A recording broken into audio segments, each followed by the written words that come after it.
Hi everyone, welcome back to another video, and today in this video we'll discuss about transmembrane enzyme linked receptor.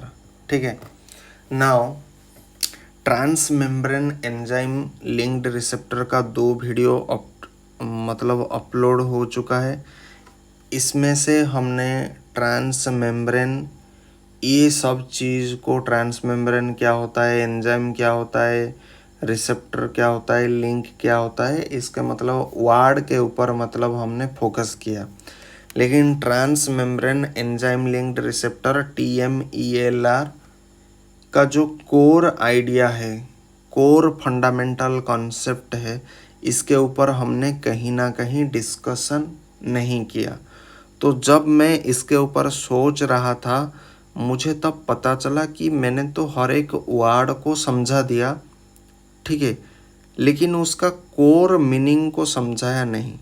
तो देखो, जब आज मैं आपको core meaning समझाऊंगा, कोर मीनिंग में क्या होता है, ट्रांसमेम्ब्रेन एंजाइम लिंक्ड रिसेप्टर का सारा का सारा कहानी आएगा.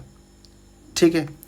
नाउ सारा का सारा कहानी आज मैं आपको पढ़ाऊंगा, लेकिन मैं आपको साथ ही साथ बता दूंगा कि आज की क्लास में कौन सी चीज़ को आपको सीखना है एंड कौन सी चीज़ को आपको अवॉइड करना है. क्योंकि बहुत सारे कॉन्सेप्ट आएंगे, बहुत सारे वर्ड आएंगे. जैसे हम एक कॉन्सेप्ट चुनते हैं तो उसके संदर्भ में कुछ नॉलेज आता है. नाउ जैसे ही हम कोई नॉलेज आएगा, फिर उसके अंदर कुछ और कॉन्सेप्ट निकलेगा. तो ऐसे अगर टॉर ब्राउज़र की भांति अगर कॉन्सेप्ट आएगा तो हम कहीं ना कहीं भटक जाएंगे. ठीक है. तो मैं बता दूंगा कि आपको कितना जानना है एंड कितना नेक्स्ट क्लास को रखना है. तो आज के वीडियो को शुरुआत करते हैं. ट्रांसमेम्ब्रेन एंजाइम लिंक्ड रिसेप्टर का कोर आइडिया या फिर कोर जो फंडामेंटल कॉन्सेप्ट है वो क्या है. नाउ इसके संदर्भ में बहुत सारे क्वेश्चन पूछा जा सकता है. पहला क्वेश्चन ये पूछा जाएगा, सिर्फ इसी हेडिंग के ऊपर आपको पूछा जाएगा. पहला क्वेश्चन जो ऊपर ऊपर से पूछा जाएगा, what is enzyme, what is receptor. Now ये हो गया पहला क्वेश्चन. दूसरा और एक क्वेश्चन पूछा जा सकता है, व्हाट इज ट्रांसमेम्ब्रेन. ठीक है. नाउ ट्रांसमेम्ब्रेन आप तभी कह पाओगे जब आपको extra cellular domain, intracellular domain, transmembrane domain इसके बारे में जानकारी हो, तभी जा करके ट्रांसमेम्ब्रेन कह पाओगे, वरना कह नहीं पाओगे. नाउ और एक क्वेश्चन आपको पूछा जा सकता है, यहाँ पर कौन सा एंजाइम है जो ट्रांसमेम्ब्रेन एंजाइम लिंक्ड रिसेप्टर में पार्टिसिपेट करता है. और एक क्वेश्चन बन सकता है कि कौन सा रिसेप्टर भी पार्टिसिपेट करता है. दो चीज़ आ गया ना, एंजाइम कौन है एंड रिसेप्टर कौन है. और एक क्वेश्चन यहाँ से बन सकता है कि क्या ट्रांसमेम्ब्रेन एंजाइम लिंक्ड रिसेप्टर में एंजाइम रिसेप्टर के साथ लिंक होता है. ठीक है. एंड एंजाइम रिसेप्टर के साथ अगर लिंक होगा, क्या ये एक्स्ट्रा सेलुलर डोमेन से इंट्रासेलुलर डोमेन की तरफ लिंक हो जाएगा. मैंने 2 क्वेश्चन आपको पूछा है. पहला क्वेश्चन है, क्या एंजाइम रिसेप्टर के साथ लिंक होता है, पहला क्वेश्चन. दूसरा क्वेश्चन है, क्या एक्स्ट्रा सेलुलर डोमेन से इंट्रासेलुलर डोमेन की तरफ एक लिंक है. समझना इस चीज़ को. तो इसी क्वेश्चन को आज हम डिस्कशन करेंगे. नाउ पहला जो मैं बताना चाहता हूँ कि जनरली ये जो 2 क्वेश्चन मैंने अभी अभी आपको पूछा है उसका एक्सप्लेनेशन ये है. ठीक है. नाउ यहाँ पर कोई ऐसा आज सच एंजाइम नहीं रहता है। नाउ इसको समझाने के लिए मैं कुछ डायग्राम यहाँ पर ड्रॉ किया हूँ। हमेशा याद रखो, जो आपका इंट्रासेलुलर डोमेन है ना, इसके साथ आपका यहाँ पर आपका एक्चुअली एंजाइम प्रेजेंट होता है। इंट्रासेलुलर डोमेन ये हो गया एक्स्ट्रा सेलुलर डोमेन, एंड ये जो बीच वाला जो हिस्सा है, ठीक है, इसे बोला जाता है ट्रांस मेम्ब्रेन डोमेन। ठीक है, ट्रांस मेम्ब्रेन डोमेन।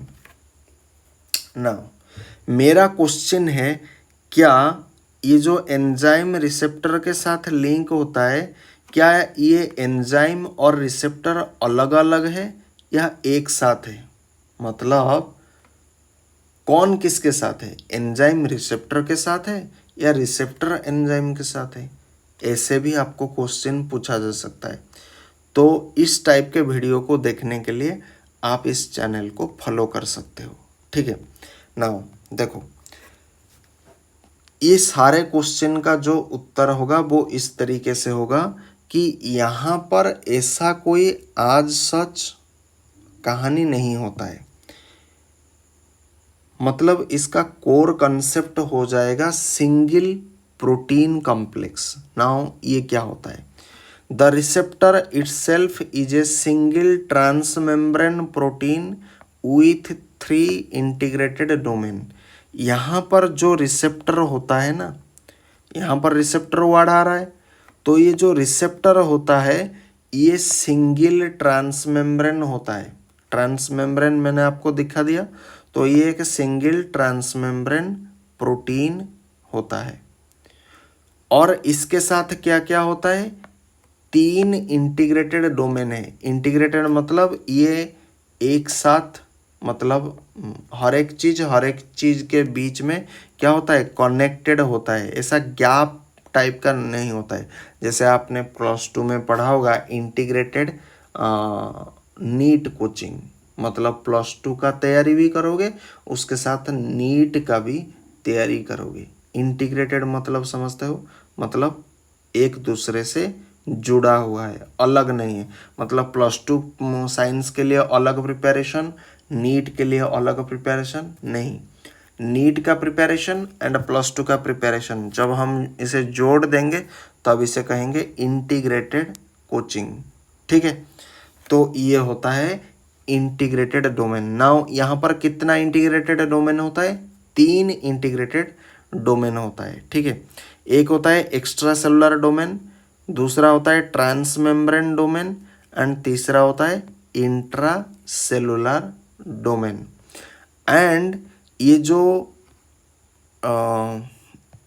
जो होता है ट्रांसमेम्ब्रेन एंजाइम लिंक्ड रिसेप्टर, ये कहाँ पर सिचुएटेड है? आपके सेल के सरफेस में ये सिचुएटेड है, मतलब सेल की ऊपरी भाग। ठीक है, नाउ मैंने क्या बताया था कि ये जो रिसेप्टर होता है ये खुद एक सिंगल ट्रांसमेम्ब्रेन प्रोटीन होता है जिसके पास 3 इंटीग्रेटेड डोमेन होता है। पहला एक्स्ट्रा सेलुलर डोमेन, जिसमें क्या होता है? Binds the ligand. जहाँ पर क्या होता है? एक्स्ट्रा सेलुलर डोमेन में आपका हार्मोन, ग्रोथ फैक्टर ये आकर के बाइंड करता है, या फिर न्यूरोट्रांसमीटर या फिर ड्रग। तो यहाँ पर एक्स्ट्रा सेलुलर डोमेन में ये सब बाइंड करता है।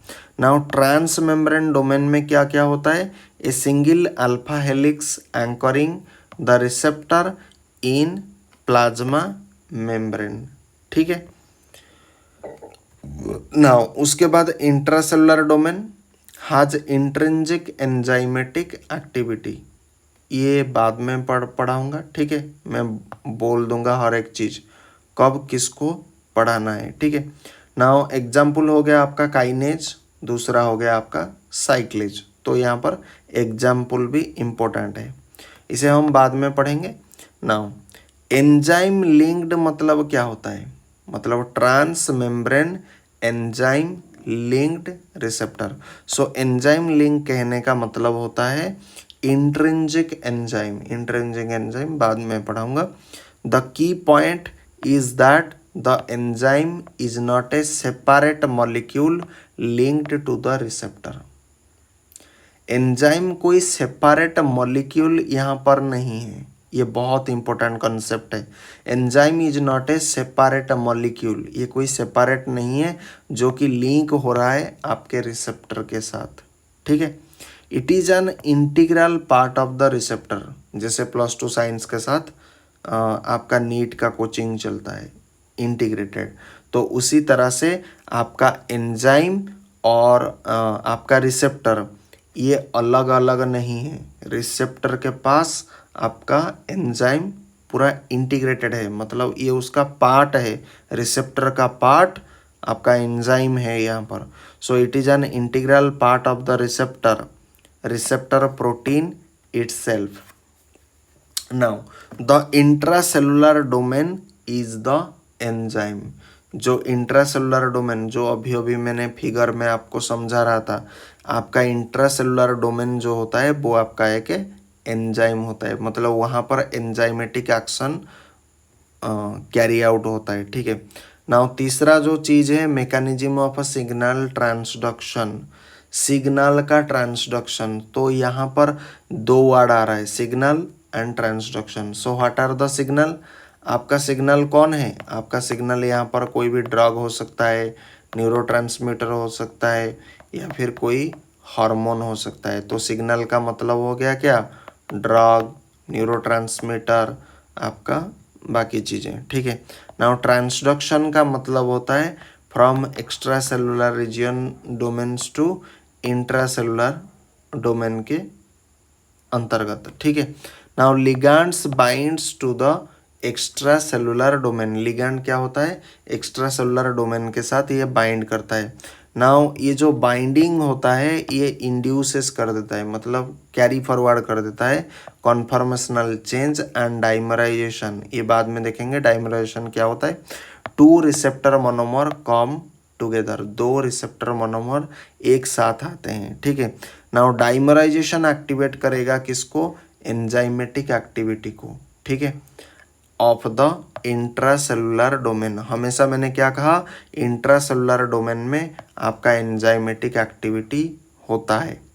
नाउ द एक्टिवेटेड एंजाइम मतलब आपका टायरोजिन काइनेज जो है, देन ये क्या होगा? फॉस्फोराइलेट होगा, फॉस्फोराइलेट इटसेल्फ होगा, एंड उसके बाद ऑटो फॉस्फोराइलेशन ये ऑटोमेटिक स्टार्ट हो जाएगा।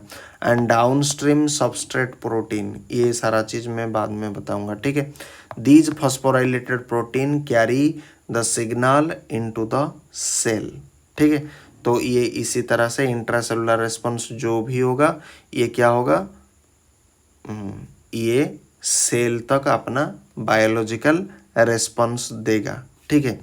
नाउ यहाँ पर जो क्वेश्चन अराइजेस होता है कि enzyme is linked to the receptor. आपने इसका कहानी समझ लिया कि यहाँ पर कोई एंजाइम रिसेप्टर के साथ लिंक नहीं होता है, बल्कि रिसेप्टर के अंतर्गत, मान लीजिए ये हो गया आपका receptor, this is a receptor, इस रिसेप्टर के अंदर आपका एंजाइम है, एंड ये रिसेप्टर एंड एंजाइम एक साथ है, मतलब ये कोई एंजाइम कोई सेपरेट मॉलिक्यूल नहीं है। मान लीजिए अगर ये हो गया आपका रिसेप्टर एंड ये हो गया एंजाइम, तो ये कोई बाहर नहीं है, आउटसाइड नहीं है, ये दोनों, मतलब रिसेप्टर तो जो है सो है, एंड इस रिसेप्टर के अंतर्गत आपका एंजाइम है। एंड अगले क्लास में हम ये देखेंगे तो यहाँ पर कौन सा रिसेप्टर होता है, what are the types, and खास करके what are the name of the receptor and what are the enzyme, ये हम अगले क्लास में इसे डिस्कशन करेंगे। नाउ दूसरा जो क्वेश्चन, पहला क्वेश्चन का आंसर मिल गया कि ये दोनों अलग अलग नहीं है, एक है, ठीक है, मतलब रिसेप्टर के अंदर आपका एंजाइम है, एंड ये एंजाइम कहाँ पर है? यहाँ पर इंट्रासेलुलर डोमेन में, चलेगा। नाउ दूसरा क्वेश्चन जो आपको पूछा जा सकता है, क्या यहाँ पर एक्स्ट्रा सेलुलर से इंट्रासेलुलर की तरफ आपका अच्छा, इस क्वेश्चन को जरा मैं अच्छे से एक्सप्लेन कर दूं। ट्रांस मेम्ब्रेन एंजाइम लिंक्ड जो रिसेप्टर होता है, क्या एंजाइम रिसेप्टर के साथ लिंक करता है from extracellular to intracellular? ऐसा क्वेश्चन पूछा जा सकता है। देखो, अगर आप सोच रहे हो ये हो गया रिसेप्टर एंड ये बाहर एंजाइम, एंजाइम आपका आउटसाइड है। वैसे तो एंजाइम इनसाइड है, इंट्रासेलुलर, लेकिन मैं अगर अगर आपके दिमाग में अगर ऐसा ख्याल आ रहा है कि एंजाइम लिंक कर रहा है रिसेप्टर के साथ, तो आपके दिमाग में ये ख्याल आ रहा होगा कि एंजाइम होगा बाहर, रिसेप्टर होगा अंदर। तो ये कंसेप्ट पूरा गलत है। ये कोई बाहर अंदर का खेल नहीं, पहली चीज क्लियर करो। एंड अगर मान लीजिए ये बाहर है, ये अंदर है, तो आपके दिमाग में क्या आ रहा है कि सिग्नल का ट्रांसडक्शन हो रहा है, मतलब एक्स्ट्रा सेलुलर से इंट्रा सेलुलर की तरफ हो रहा होगा। तो ये भी गलत है। यहाँ कोई एक्स्ट्रा सेलुलर से इंट्रा सेलुलर नहीं होता है। सिग्नल का हाँ जरूर फ्लो होता है, जैसे कि signal flows from the extracellular binding site to the intracellular enzymatic जो डोमेन होता है वहाँ पर आपका होता है। एंड उसके बाद कॉन्फॉर्मेशनल चेंज होता है, ऑटोफॉस्फोराइलेशन होता है, डाइमराइजेशन होता है, एवरीथिंग अकर्स। ठीक है, सिग्नल जो होता है वो एक्स्ट्रा से इंट्रा आता है, वो सही है, लेकिन इसका मतलब ये नहीं कि ये स्पैन करता है from extracellular to intracellular. ये कोई स्पैनिंग नहीं होता है। ठीक है, क्योंकि सारा चीज देखो, ये सिर्फ आपको फिगर वाइज डाटा दिखाने के लिए ये सब हो रहा है, मतलब एक्स्ट्रा से इंट्रा आएगा। ठीक है, एंड ये होता है, सिग्नल का जो फ्लो होता है वो एक्स्ट्रा सेलुलर बाइंडिंग साइट, मतलब जहाँ पर आपका हार्मोन, ड्रग ये सब बाइंड करते हैं, वहाँ से होता है intra cellular enzymatic domain. And उसके बाद आपका कॉन्फॉर्मेशनल चेंज होता है, डाइमराइजेशन होता है। ठीक है, enzyme itself located only on the intracellular side, जो कि यहाँ पर होता है। बट इसका मतलब ये नहीं कि ये एक्स्ट्रा सेलुलर से इंट्रा सेलुलर की तरफ आ रहा है। अगर आ रहा है, मान लीजिए मैं आपकी भाषा में अगर बात करूं कि जो सिग्नल होता है वो एक्स्ट्रा से इंट्रा सिग्नल होता है, लेकिन आप अगर ये सोच रहे हो कि जो एंजाइम होता है, एंजाइम कोई बाहर से अंदर नहीं आ रहा है, मान लीजिए एंजाइम हो गया, तो ये आउटसाइड से इनसाइड की तरफ नहीं आता है। ये फर्क है। सिग्नल जरूर आता है, सिग्नल जरूर आता है। ठीक है, अगर मैं जैसे जैसे आगे पढ़ाऊंगा ना, ठीक है। अच्छा, एक चीज़ मैं बता दूं, थोड़ा उस फोटो को मैं अगर दिखाऊंगा, ज़रा वेट करो, तभी आप समझ पाओगे अच्छे से।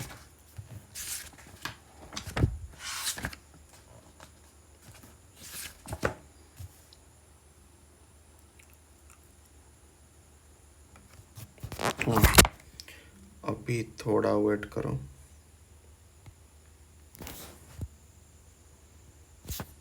अरे यार,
ये मैंने लिया है केडी त्रिपाठी। ओके, ये इमेज केडी त्रिपाठी से लिया गया है। ये देखो, जिस ट्रांस मेम्ब्रेन की हम बात कर रहे थे ना, वो ट्रांस मेम्ब्रेन एक्चुअली ये है। ये आपका मेम्ब्रेन है, दिस इज द मेम्ब्रेन। ठीक है, ये आपका सेल का जो मेम्ब्रेन हो गया, ठीक है, सेल मेम्ब्रेन हो गया। Now cell membrane is made up of bilayer of phospholipid. Now ये जो होता है, ये जो स्पैनिंग हो रहा है, this is known as transmembrane. तो यहाँ तक ये ट्रांस मेम्ब्रेन हो गया। एंड यहाँ पर एक्स्ट्रा सेलुलर ये रीजन होता है। एंड यहाँ पर ये जो साइटोजल मतलब इंट्रासेलुलर, दिस इज इंट्रासेलुलर। ठीक है, तो अगर आप ऐसा सोच रहे हो कि यहाँ पर एंजाइम होता है, तो ये गलत है। एंजाइम यहाँ पर रहेगा।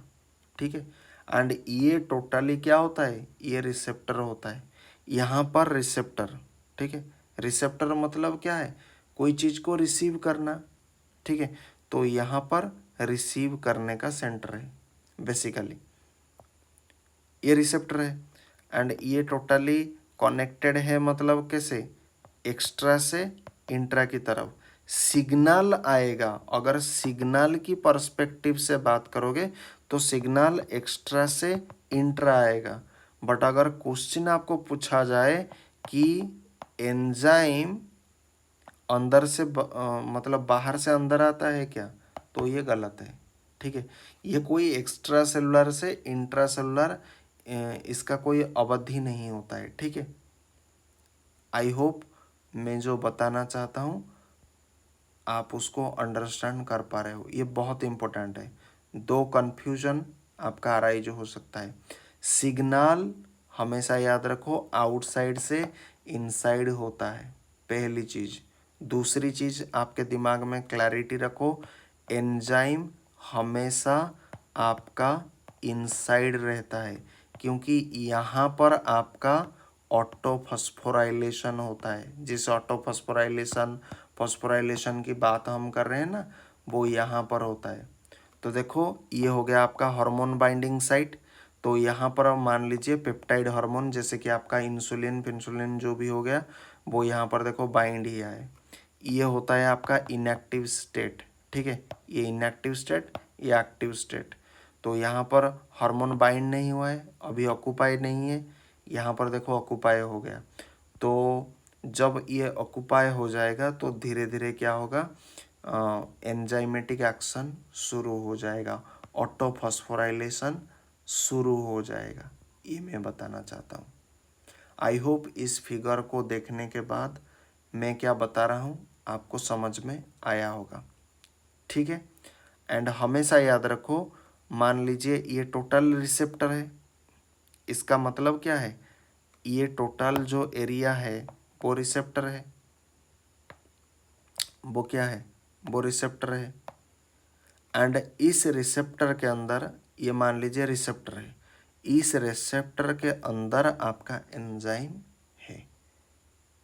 ठीक है, एंड ये रिसेप्टर कहाँ, मतलब कहाँ प्रोजेक्ट है, ये रिसेप्टर आपको पाया जाएगा सेल के सरफेस में, सेल के सरफेस में। क्लियर हो रहा है, आप इसे इमेजिन कर पा रहे हो। रिसेप्टर होता है सेल के सरफेस में, एंड एंजाइम कहाँ होता है, इनसाइड ऑफ द सेल। समझ में आ रहा है। एंड ये जो एंजाइम होता है, ये रिसेप्टर के साथ लिंक है, ये कोई सेपरेट मॉलिक्यूल नहीं है। कौन, एंजाइम।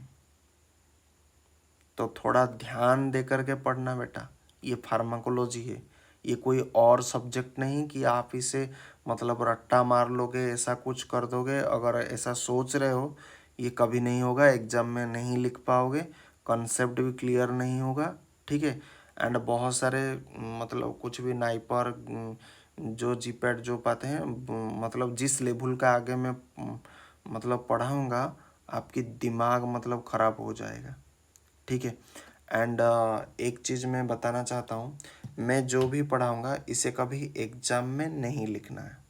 ठीक है, मतलब ये ऐसा हो गया, देखो लिखोगे तो कोई प्रॉब्लम नहीं, आपको मार्क तो छोड़ो, आपको एग्जामिनेशन जो भी आपका खाता दिखेगा ना, वो आपको मतलब ओवर वैल्यू देगा, बहुत ज़्यादा वैल्यू आपको दे देगा। मार्क तो छोड़ो, आप अगर क्लियर हैंड राइटिंग के साथ अगर इस चीज़ को लिखोगे, मैं गारंटी दे सकता हूँ दुनिया में ऐसा कोई मास्टर नहीं जो आपको मार्क कम कर देगा। लेकिन फिर भी मैं सजेस्ट करूँगा आप इसे मतलब एग्जामिनेशन में ना लिखें, क्योंकि साधारण जो दुनिया है ना, साधारण दुनिया, मैं बाकी दुनिया की बात करता हूँ, वहाँ पर सिर्फ नॉलेज चलता है, ठीक है, नॉलेज चलता है, मतलब विद्या चल रहा है, विद्या, ठीक है। एंड मैं आपको जो दे रहा हूँ वो महाविद्या है, फर्क नहीं है। महाविद्या मतलब विद्या के सामने महाविद्या का अगर प्रदर्शन करोगे तो लोग हंसेंगे, ठीक है।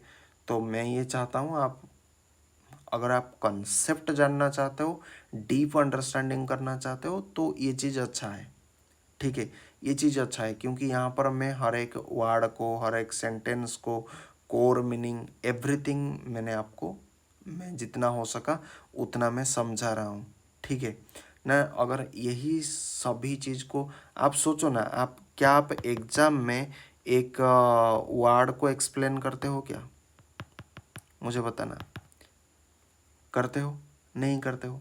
जो आपको मतलब पूछा जाएगा आप उसको एक्सप्लेन करोगे, लेकिन मैं आपको वर्ड को एक्सप्लेन क्यों कर रहा हूँ? क्योंकि आपका कंसेप्ट क्लियर हो रहा है। मेरा संबंध आपके कंसेप्ट से है, ना कि आपके एग्ज़ाम से है। तो एग्ज़ाम के लिए आप जितने भी अदर टीचर हैं उन्हें आप फॉलो कर सकते हो। अदर टीचर जो है वो बढ़िया मतलब कैसे एग्ज़ाम में लिखा जाता है वो आपको बताएंगे। मैं जो आपको बताऊंगा वो कंसेप्ट बताऊंगा, कंसेप्ट बिहाइंड एवरी कंसेप्ट, ठीक है। आशा करता हूँ ये वीडियो आपको बहुत ज़्यादा हेल्प आया होगा। एंड इसके रिगार्डिंग जो भी कंट्रोवर्सी है, क्या क्या क्वेश्चन पूछा जा सकता है, आई होप मैंने अपनी तरफ से पूरी ऊर्जा लगा दी। बाकी इसको वैल्यूशन कितना करना है ये आप पर निर्भर करता है। Till then bye bye, thank you, जय हिंद, वंदे मातरम, थैंक्स फॉर वॉचिंग।